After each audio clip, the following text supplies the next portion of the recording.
বিসমিল্লাহির রহমানির রহিম। হে সমস্ত জগতবাসী, আশা করছি আপনারা সকলেই ভালো আছেন। তো আজকে আপনাদের সামনে যে আলোচনাটি নিয়ে আসলাম, এই আলোচনাটি যে আপনাদের মধ্যে কোনো ইউটিউবের দর্শক আমাকে এই বিষয়ে একটি আলোচনা করতে বললেন।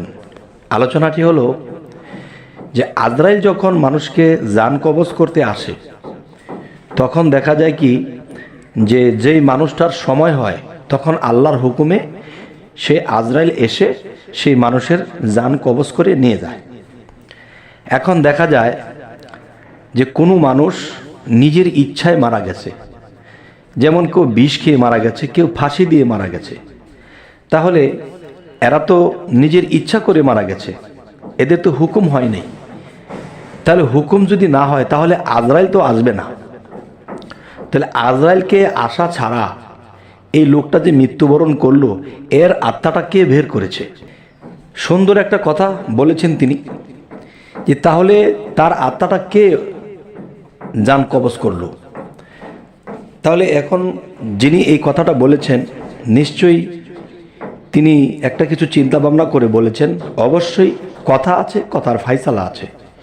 দেখেন, একদিকে আমি আপনাকে বলবো যে বীজ যে একটা জিনিস আছে, যদি মাটির মধ্যে এটাকে পুঁতে রাখা হয় বা এমনিও পড়ে থাকে, সে কিন্তু গজে যায়, সে কিন্তু চারা হয়ে যায়, গাছ হয়ে যায়।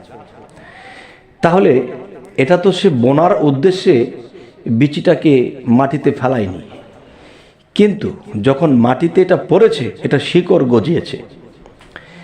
ঠিক কেউ যদি নিজের দেহের থেকে আত্মাটাকে বের করে নিজে মারা যেতে চায়, তাহলে আজরাইল কিন্তু সে এই বিপরে আসবে না।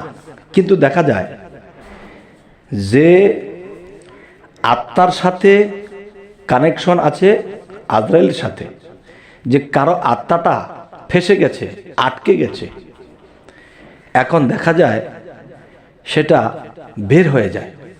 একটা হয়েছে নিজের আত্মা, আমি গলা চাপা দিয়েছি, বিষ খেয়েছি, আত্মা এটার ভিতরে থাকতে পারতেছে না। যেমন একটা ঘরের মধ্যে আগুন লেগেছে, এখন ঘরের ভিতরে যে মানুষটি আছে সে কিন্তু বের হওয়ার জন্য ছটফট করতেছে, একটা ফাঁক পেলে বের হয়ে যাবে।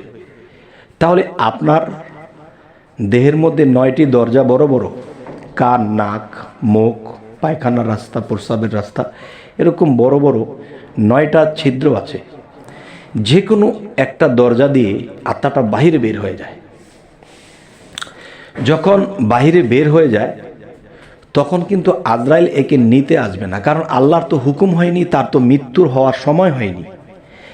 তাহলে আজরাইল তো আল্লাহর হুকুম ছাড়া আসবে না, আর তার আত্মাটাকে গ্রহণ করবে না।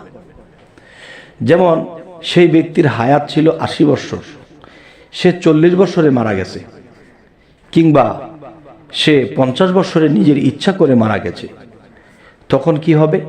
এই আত্মাটাকে তো আজরাইল নিতে আসবে না। কেন নিতে আসবে না? দেখেন, এ কারণে নিতে আসবে না, কারণ তার সময় আছে আরো 40 বছর বাকি। তো তাকে নিতে আসবে না, আল্লাহ হুকুম করেও নি। তখন এই আত্মাটা বের হওয়ার পরে এই আত্মাটা দেখা গেছে দুনিয়ার সমস্ত কিছু দেখতে পাচ্ছে, কিন্তু এই আত্মাটাকে কেউ দেখতে পাচ্ছে না। তখন এই আত্মাটা সে মাটিতে স্থান পাচ্ছে না, সে আকাশেও স্থান পাচ্ছে না। তখন সে বায়ুর সাথে ভ্রমণ করে। আচ্ছা, বায়ুর সাথে যখন ভ্রমণ করে, তখন এই আত্মাটা বায়ুর সাথে ভ্রমণ করতে করতে সে ক্লান্ত হয়ে পড়ে। সে তখন মাটিতে স্থান পায় না, আকাশে স্থান পায় না, এই মধ্যবর্তী সে, তার যে কত যন্ত্রণা। তখন সে চায় কোনো দেহের মধ্যে ভার বহন করতে। তখন দেখা যায়, দেখবেন মানুষে বলে কখনো কখনো কারো জিনে ধরেছে বা তাকে ভূতে ধরেছে। জিনে ধরে সেটা আরেক বিষয়, কিন্তু ভূতে ধরেছে যে কথাটা, এটাও সত্য, মিথ্যা নয়। কারণ সেই আত্মাটা বায়ু ভ্রমণ করতে করতে করতে করতে সে যখন আর সইতে পারে না কষ্ট, তখন কি করে, সে কোনো মানুষের উপরে ভর করে। তখন সেই মানুষটির চোখ লাল হয়ে যায় এবং সে নিজের ভারসাম্য হারিয়ে ফেলে, এবং সেই আত্মাটি তার মুখ দিয়ে কথা বলে এবং এটা করে সেটা করে মানুষকে খামচি দেয়, মারে, উল্টাপাল্টা শুরু করে দেয়। তখন কিন্তু একজন সাধু পুরুষ কিংবা একজন দরবেশ বা একজন ওজা এনে একে ঝাড়ফুঁক করে এটাকে তাড়াতে হয়। আর যতক্ষণ তার মধ্যে ছিল সে কিছুক্ষণ রেস্টে ছিল, কারণ সে রেস্টে ছিল, যেমন সে বায়ুর সাথে ভ্রমণ করতে করতে সে ক্লান্ত হয়ে পড়ে, আর পারছে না, তাই কোনো মানুষের মধ্যে আশ্রয় নেয়। তো এরকমভাবে এই মানুষটি আত্মারূপে, সে 80 বছর হায়াত ছিল, সে 40 বছরে মারা গেছে। আরও 40 বছর তার এই কষ্ট সইতে হবে, কারণ তার সময় না হওয়া পর্যন্ত তাকে আজরাইল নেবে না, গ্রহণ করবে না। তখন এই কষ্ট তার সইতে হবে। তবে হে জগতবাসী,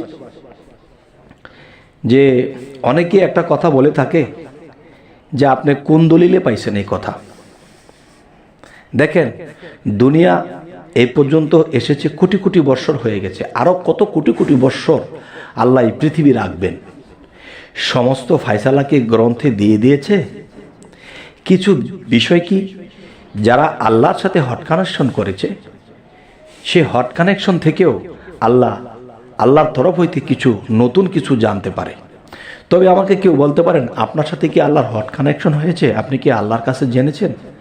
আচ্ছা, আমি তো জানার চেষ্টা করতেছি, কিন্তু যারা পেয়েছে, যেমন সাধু পুরুষের সাথে সঙ্গ করলে তারা দলিলের বাইরে কথা জানে, এবং যারা দেখা যায় যে যারা গুরু মুর্শিদের সঙ্গ দেয়, তারাও কিছু জানতে পারে। কি, যে যাদের সাথে আল্লাহর হট কানেকশন ছিল, আল্লাহর থেকে সরাসরি জানতে পেরেছে, তারাও কিন্তু দেখা যায় যে দলিলের বাইরে কথা জানতে পারে। তখন কি হয়?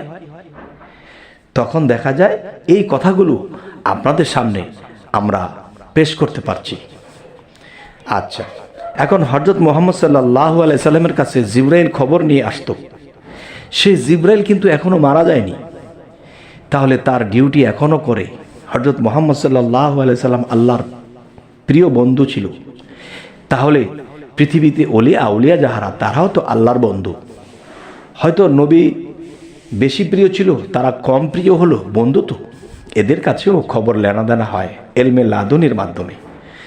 যাই হোক, আজকের যে আলোচনাটি আপনাদেরকে বোঝাতে চাচ্ছি, যেই ব্যক্তিটি আমার কাছে জানতে চেয়েছেন যে যারা ফাঁসি দিয়ে বিষ খেয়ে মারা যাবে তাদের কি অবস্থা হবে, তাদের আত্মা তো আজরাইল গ্রহণ করবে না।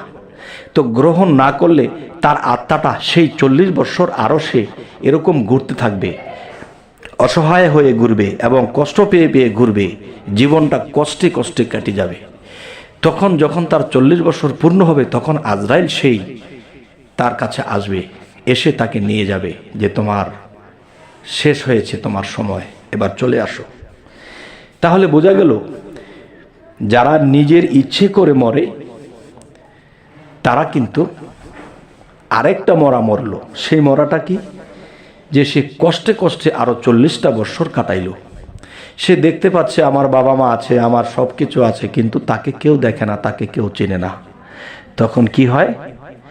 তখনই সে কষ্ট পেতে থাকে আর বলে, আমি কি ভুল করেছি, আমি যদি আরো 40 বছর থাকতাম মানব দেহ নিয়ে, তাহলে আল্লাহর কত কাজ করে আসতে পারতাম, আর একা নিঃসঙ্গ হয়ে আমার জীবন কাটছে আর আমার কষ্টে কষ্টেই যাচ্ছে।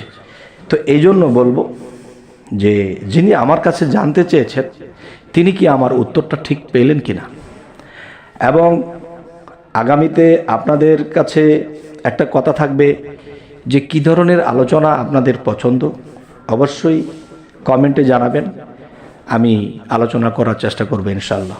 তবে আরেকটি কথা হলো, আমাদের চ্যানেলে যারা নতুন অবশ্যই সাবস্ক্রাইব করে রাখুন, পরবর্তীতে যেন আপনাদের সামনে উপস্থিত হইতে পারি।